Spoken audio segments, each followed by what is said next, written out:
In this exercise, we are going to see time series forecasting. The data is given for 10 years. Now we have to compute for the 11th year. The sales are given from year 1 to year 10. We have to compute the sales for the 11th year. So the formula is type equal to type forecast,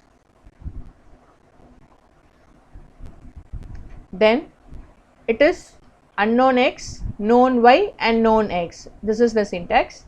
So here the unknown x is the 11th year, that is A14, comma, known y. Known y is, we know the sales data. So here the year is the x and sales denotes in y.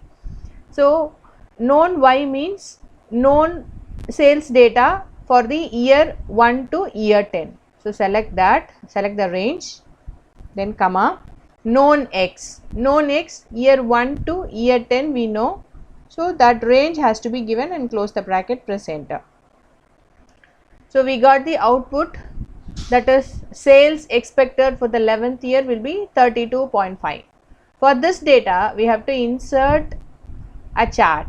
So select the data, go to insert, select the line chart, insert line chart and select the second one, the second style of the chart.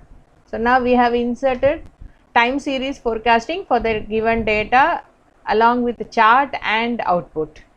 Thank you.